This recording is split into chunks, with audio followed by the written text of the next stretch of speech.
Last month, I made a video trying to predict the entire Money in the Bank 2025 match card a whole month in advance. So in today's video, we're gonna go back to that old video, we're gonna look at the matches that I predicted we were gonna get, and we're gonna review how accurate or completely off I was when you compare it to the matches that we actually got for the show. Keep in mind, of course, that I made these predictions a whole month in advance, so many of the storylines that impacted the 2025 match card hadn't even started yet. Spoiler alert, I'm completely off on many of these. And as always, don't forget to subscribe to this channel, ring the bell for notifications. If you're a wrestling fan, I know that you're gonna fall in love with this YouTube channel because we always upload daily wrestling content. And don't forget, if you want more than just daily wrestling content, to come over to the Patreon, patreon.com/SantiZap, where you're gonna get so much more extra content that we can never upload here on YouTube, like our Money in the Bank review with footage that we will upload immediately after Money in the Bank. So come check it out, link in the description or link in the pinned comment. All right, let's get started with the video. All right, let's start things off by talking about this main event caliber tag team match that I predicted that would involve the World Heavyweight Champion, which just so happens to be main event Jey Uso teaming up with the honorary Uso Sami Zayn to go up against the newly formed dastardly duo of Seth frickin' Rollins and Braun Breaker. Here's the thing, obviously this match doesn't exist, but when you really start to dissect things, I can get a lot of bonus points here because I was right about a lot of things here. The first thing that I was right about was the fact that the World Heavyweight Championship would not be defended. My logic was that last year's Money in the Bank, WWE was too lazy to book two championship programs for the show. Instead, they had Damian Priest versus Seth Rollins for the World Heavyweight Championship, and on the other side, they had Cody Rhodes stuck in the Bloodline Vortex in a six-man tag match. I thought that they would do something similar again, with John Cena defending the world title and Jey Uso being the one stuck in a tag team program. I just didn't know that WWE was gonna be double extra lazy by sticking both world championships into a non-championship tag team program like they ended up doing, but I ended up being correct about Jey Uso not having a world championship program on this show and being in a tag match. And honestly, my logic here was kind of bang on as well. I thought that we were gonna get Jey Uso teaming up with Sami Zayn against Seth Rollins and Braun Breaker because this would be where the third man would reveal themselves, where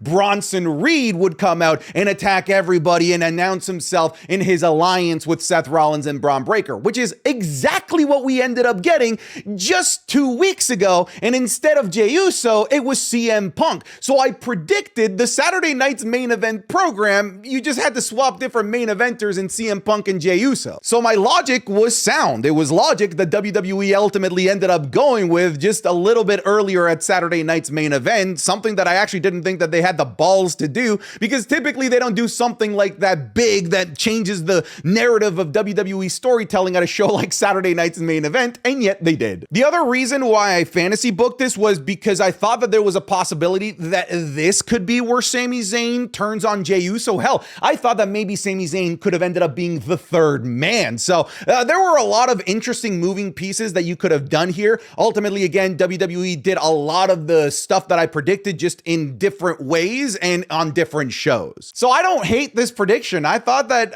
there was logic behind it, and I'm not mad about it ultimately. Now, when you look at what we have instead, it's kind of crazy because Sami Zayn isn't on the show, Braun Breaker isn't on the show. Instead, Seth Rollins is in the Money in the Bank ladder match, and Jey Uso is for some reason teaming up with Cody Rhodes to take on John Cena versus Logan Paul, a match in a program that is just so random, incredibly rushed, and doesn't really have a lot of hype or excitement behind it. I honestly would have preferred this. I would have preferred this because it would have advanced Jey Uso's like main story plots for the World Heavyweight Championship and those that are surrounding the World Heavyweight Championship, while also at the same time freeing up John Cena to have one of the dream matches that I was predicting that he could have at this year's show. So here's what I'll say. Even though I ended up being wrong about this, I wish I was right. I wish that this was the route that they ended up going with. Now let's talk about the Women's Intercontinental Championship picture. I was so impressed by their match at Backlash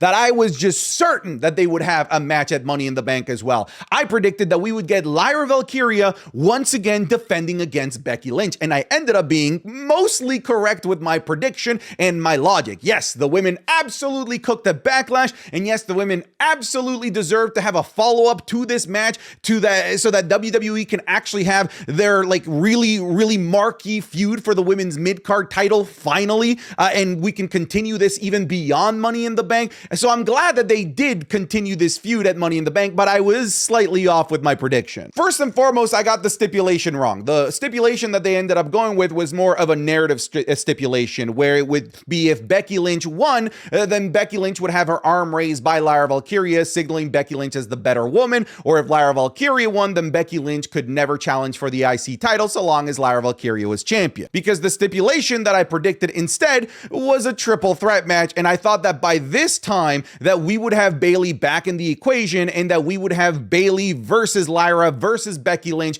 for the Women's Intercontinental Championship. Okay, so I ended up being correct about the Women's Intercontinental Championship being in the show. I was correct about Becky Lynch having a follow-up match, but I was ultimately incorrect about Bayley. However, I don't think that I'm entirely incorrect. I think that this is going to be another situation where I maybe booked this a little bit too early, because I absolutely 100% see a world where Bayley returns at Money in the Bank or shortly after Money in the Bank to set up this women's triple threat match, very likely at the Women's Evolution PLE happening on July 13th. When I made this prediction, the Women's Evolution PLE hadn't even been confirmed. So I didn't really know, like, okay, maybe we can continue to build baby steps until this eventual triple threat. So my logic was, let's just have the triple threat at this big show in the summer before SummerSlam. It's interesting that even though I predicted this triple threat match, I still think it's on the table that all three of these women could actually factor into the result of this match, because I did actually predict in my predictions video that Bayley could come in and interfere in the match or post-match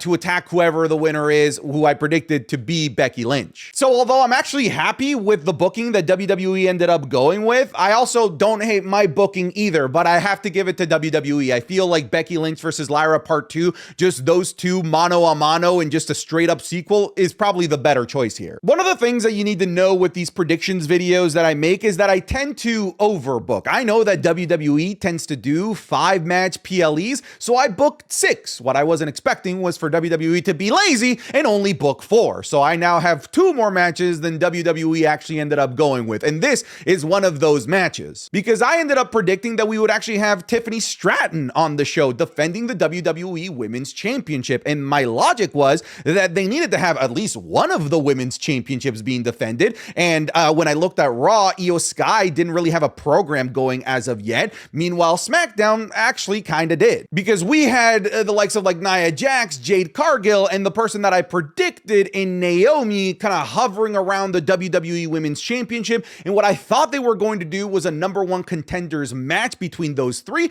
And that is kind of what we ended up getting. It's just that the winner ended up being Nia Jax, and Nia Jax ended up getting a championship opportunity instead of the other people like Jade and Naomi. I really thought that WWE would include at least one of the women's world titles, and I was entirely wrong on that front, because neither the WWE Women's title from Friday Night SmackDown nor the women's world title from Monday Night Raw is being included on this show in any way, shape, or form. The only women's title here is the Women's Intercontinental Championship, which again, I'm glad about, but I feel like when you only have 4 matches on the card, you probably could have made room for one of the women's world champions to be on the show. So I was entirely wrong about this match and this division even existing at Money in the Bank. Tiffany Stratton isn't anywhere near the show, but at the very least, I was right about Naomi being on the show, because Naomi ended up qualifying for the women's Money in the Bank ladder match after winning the qualifier match against Nia Jax and Jade Cargill. Honestly, like, that was the right choice, because Naomi should be in the Money in the Bank. So I'm actually glad that they went in that route, but I'm still a little bit bummed that WWE couldn't actually cook up a program for one of the biggest shows of the year for either one of their women's world champions. That's kind of lame. So 0 points here. I'm not going to take any points simply just because Naomi's on the show. I was completely off about this. I wish I was right. Honestly, I wish that the women's world championships, either one of them,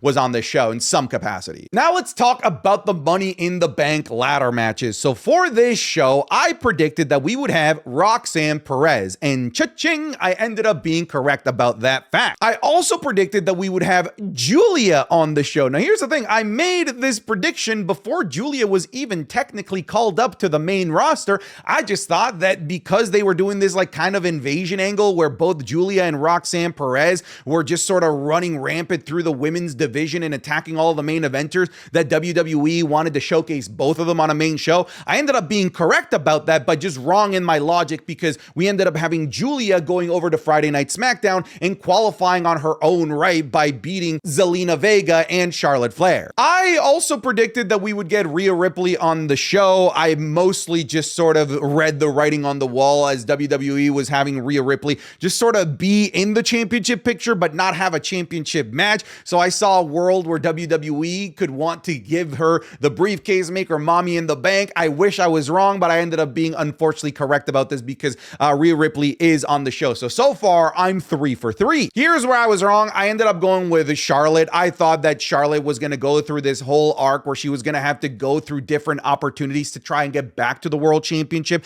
She was in a qualifying match and she ended up losing said qualifying match, but to maybe the happiness of every wrestling fan around the world, Charlotte is not here, so we don't have to unfortunately quiver in fear that Charlotte Flair would go on to win the Royal Rumble and Money in the Bank all within the same year. I did predict that we would have Alexa Bliss on the card, and I ended up being correct about that. I also made this prediction before Alexa Bliss had even properly returned to WWE TV. So again, I'm glad I was right about that. Alexa Bliss is here and she has indeed qualified. And then the last person that I predicted, I ended up being wrong about. I ended up going with Jade Cargill. I thought that WWE would want to put Jade Cargill in these sorts of situations where she was like 1 degree away from getting a world title opportunity. I actually thought if she was in this match that she should be considered the favorite and would likely win the damn thing, mostly because I thought that Naomi was going to have a match against Tiffany Stratton, thus beating Tiffany Stratton for the title and then setting us up for Naomi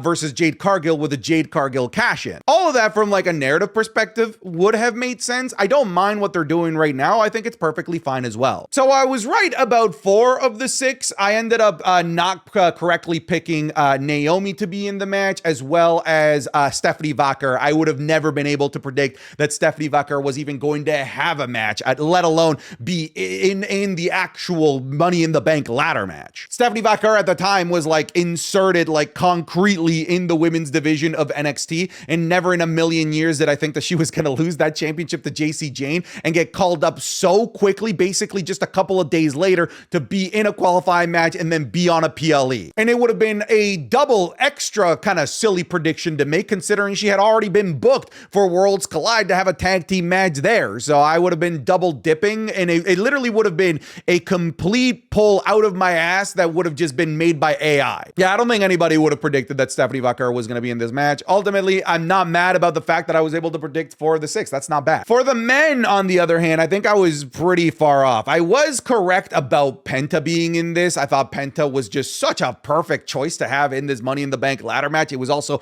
in his backyard, LA, that's Penta country. And that's what he's been saying in his promos. And I ended up being correct about this. And I think that we're all the better for having Penta in this match. I really, really thought that the next guy on here was for sure going to be in this match. He didn't even have a qualifying match. Dominic Mysterio, the Intercontinental Champion, has just sort of been put aside ever since Backlash. He hasn't really been used aside from the storyline of what's going on with Roxanne Perez and Liv Morgan, but he hasn't really had matches. He hasn't had his own individual feuds, unfortunately. And you would think that somebody like a Dominic Mysterio would be perfect for this type of match, or at the very least getting a qualifying opportunity. I then predicted that we would have Rey Fenix, basically for all of the same reasons that I predicted for Penta. And Rey Fenix ended up losing his qualifying match to somebody that I really never thought was going to be in this match, in Solo Sikoa. Now, granted, we do still have Rey Fenix on the show this weekend at Worlds Collide in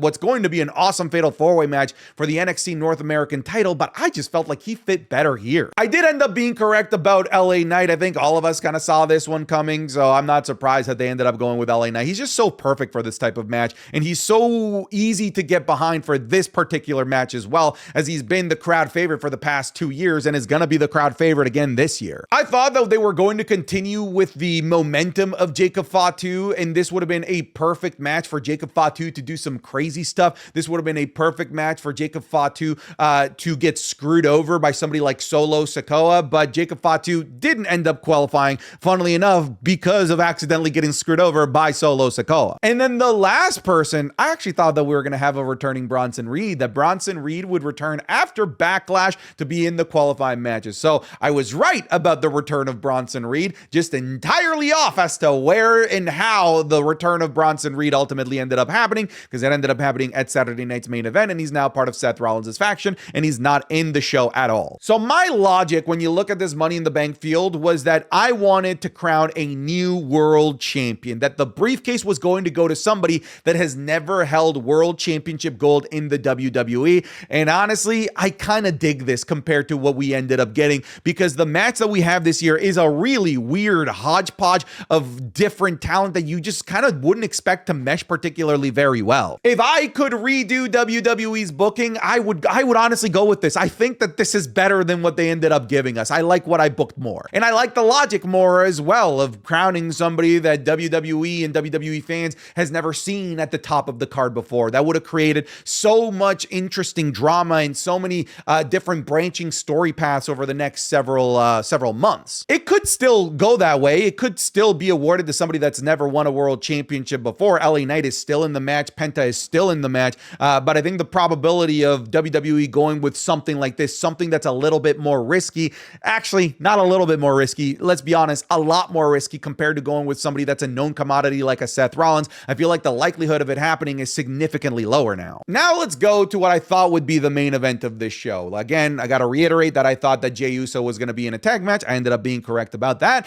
And I thought that John Cena would be defending his WWE Undisputed Championship. And I predicted that it would have been against CM Punk. Hell, CM Punk isn't even on the show as he failed to qualify for the Money in the Bank ladder match. And John Cena isn't defending his title because WWE shoehorned him into an incredibly rushed program with Logan Paul, Cody Rhodes, and Jey Uso. Listen, this should have been the match that they should have gone with. Obviously, we need CM Punk versus John Cena at some point or another during this retirement tour. It would be a genuine injustice for WWE to not run this program back again. And they frankly already missed the best place for them to do it. It should have been Money in the Bank because it would have just been so perfectly poetic, because the last time that these guys had a match at Money in the Bank, it was for that very same championship, and the stakes were the exact same. Right now, we have John Cena trying to take that championship out of the WWE, and all of those years ago in 2011, it was CM Punk trying to take that championship out of the WWE. So how poetic would it be to have roles reversed where CM Punk is now trying to save the WWE from a John Cena that's trying to take the title, all happening at the same show all of those years ago? It would have just been so perfect. It was right there for the taking.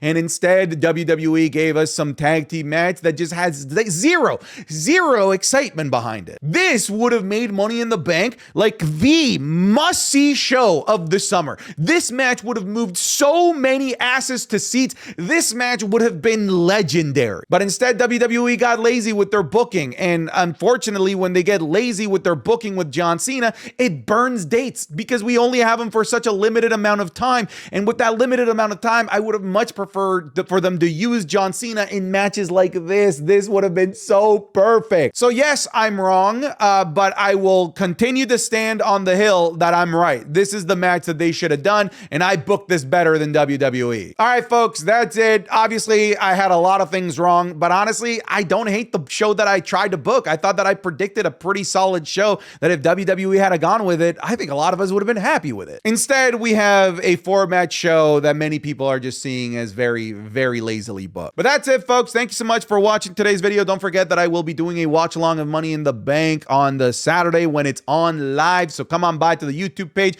to hang out with the community. But I'll see you guys in the next one. Take care. Goodbye. Get out of here.